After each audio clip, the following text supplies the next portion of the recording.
Hello YouTube, and today I have another AtWar video for you guys. I'm sorry that I did not have one earlier. I kind of pulled a Amok's map editor and having a product date but not the actual product. But the information I'm covering today, which is turn blocking and the basics of it, was kind of a muddy subject. We have enough information to know about it, but not enough to know the specifics, but we do have enough to improve your play, of course.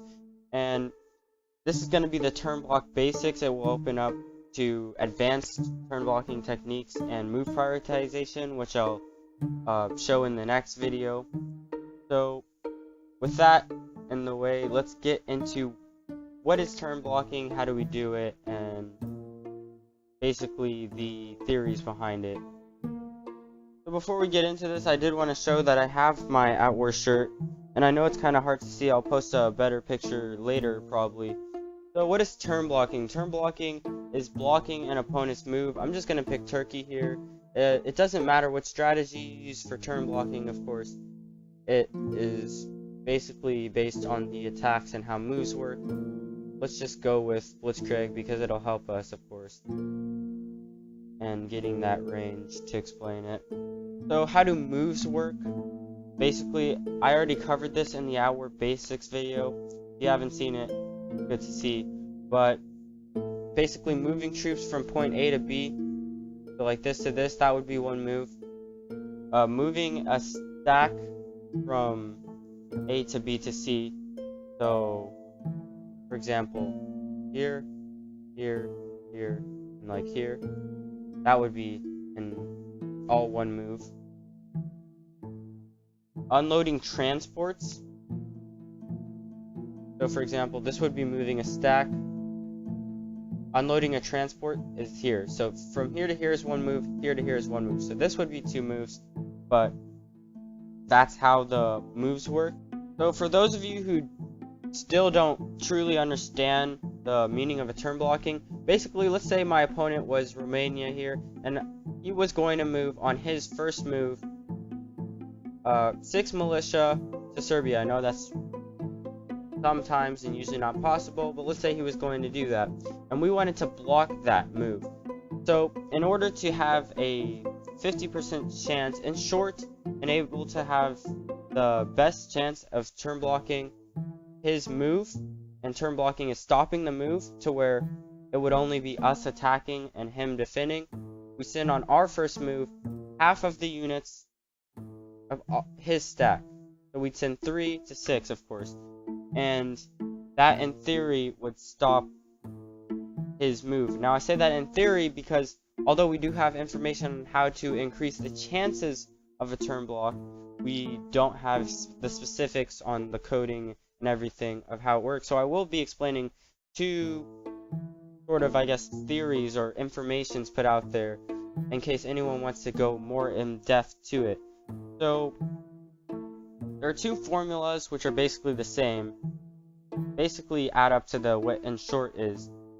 First, there is the turn block, what I like to call the turn block stack theory. This is like the main thing out there. If you search up on the forums how turn blocking works, this is going to be the most seen, especially in the English language community. And it's basically the chance to turn block depends on your troop stat counts and your enemy's stat count. And so that basically means the chance you have to turn block, because turn blocking is a chance thing, is your unit count divided by the opponent's unit count, and that would be on an equal move priority. So when I say equal move priority, what I'm stating is your first move and the opponent's first move. If you guys both have the same move, then of course that's going to happen. So if I did this, and of course the neutrals aren't going to move, but 3 over 6 is 50% chance if we have the same move priority. So it works up to a max of 50%. Any more is just increasing your chances of winning the battle here. Now, where it gets specific in the theory is that it doubles if your move priority is higher. So let's say our first move was this. Our opponent moved 1 militia from Cluj to Budapest, and then he made a move from Bucharest to Belgrade. Now we'd have a 99% chance, which is the max, in this theory here.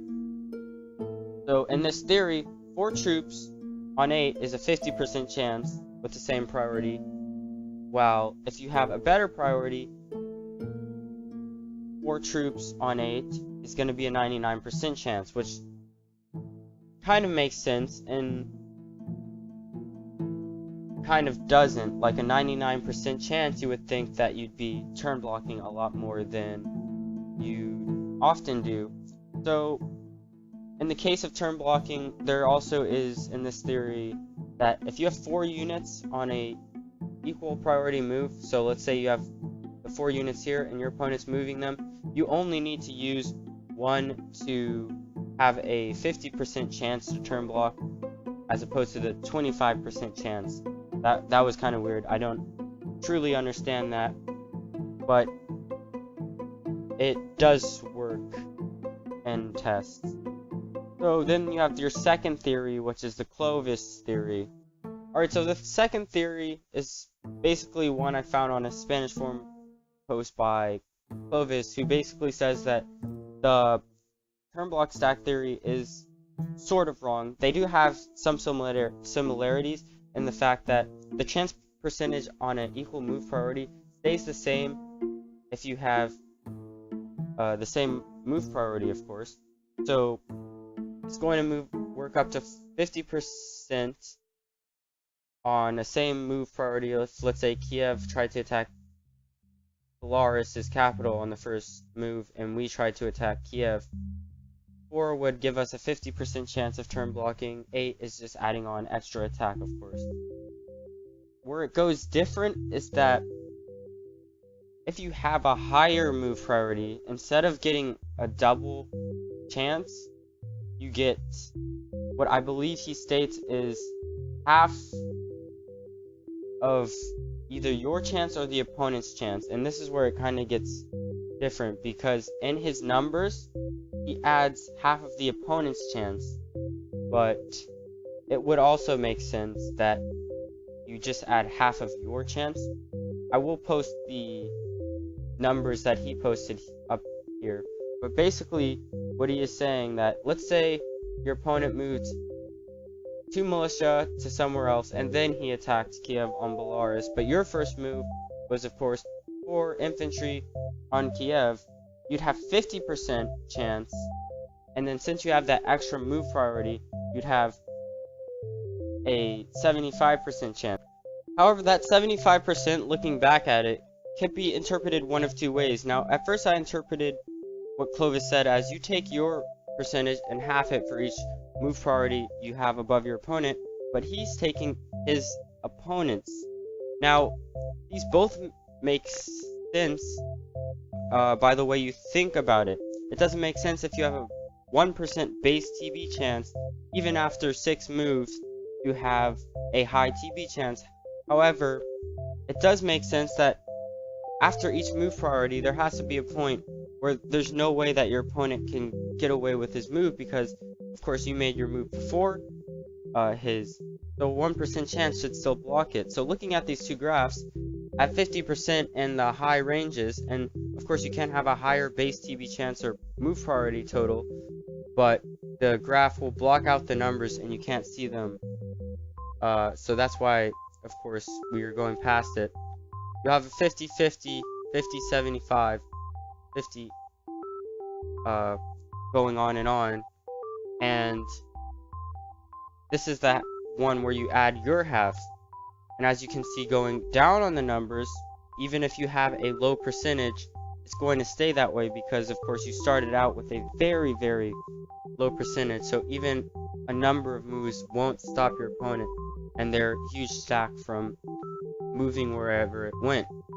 Now looking at Clovis's graph, you can see a huge difference, not up on the sides, of course, near 50, where you still have 50 in the same, it's going to be all the same, and each line represents a move priority. So we're at 50, you have 50-50, 50-75, 50-87.5, etc. However, let's say you have 6 move priorities higher, your 1% is going to have a 98% chance. And it depends on the way you look at it, but these both could make sense, which is why there's so much speculation about how turn blocking works, which gets me back to the similarities of, if you really want to turn block someone, your best bet is just to have a better move priority than them on that turn blocking, and half of your units, or 50% chance, because after that it does get very speculative on your percent chance. As we can see here in this graph, even at 45% on a second move priority, you have 67.5%, or on this graph, at that same thing, you have almost a good 5% more chances, which is kind of a lot. So how do turn blocking transports work? Let's say your opponent has their transport right here, and they're moving it over here. Now, when you turn block transports, they're not supposed to calculate the units inside of the transport. So you should be good with using one bomber, as long as you're on the same priority as your opponent, to TB this whole stack that's in the water. Now, cities, reinforcement cities, if you make reinforcements, those are counted, and just because you made transports in your cities doesn't mean that your other units won't be counted. Every unit in a city is counted in a turn blocking chance. So what happens if you fail to turn block your opponent? There's two scenarios here. The first one is that, let's say the unit that you attempt to turn block with has enough range to reach the target of your enemy stack, then it would just basically end up like a regular move, in that your units will fight the enemy stack at the location that they met at. So if your opponent moved here and your bomber had enough range to attack here, instead of attacking the transport at the beginning place and stopping the move, it'll attack it at the end move, which makes sense. The second is basically explaining what happens if you do not have enough range to reach the target. Then it will stay where the unit, it will stay where it originally attempted to stop. So let's say it was here and you did not have enough range to get all the way over there, it stopped here instead of blocking the unit over here or over here. And in those cases, you have to add leverage. Do I want to take the risk in not being able to catch up to an enemy, or do I want to have to wait an extra turn, letting the enemy get to a certain place where he possibly might benefit better? And that's why turn blocking, you do not want to rely on it. It is good to have knowledge of it, and it is good to use it where it can boost your favor. Most of the times you do not want to have to rely on, if I don't turn block these units, I lose. And many times you're not going to be in that situation. It's just going to be, oh, I benefit from turn blocking here. Let's try to do that.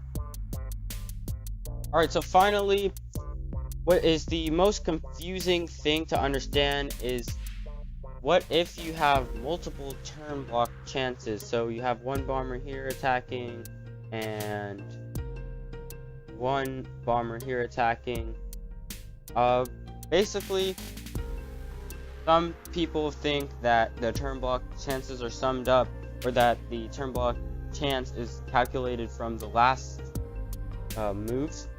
What I think is more of, if you think about it like this, if your opponent's first move is going to be here, right? And then you try to turn block him over here.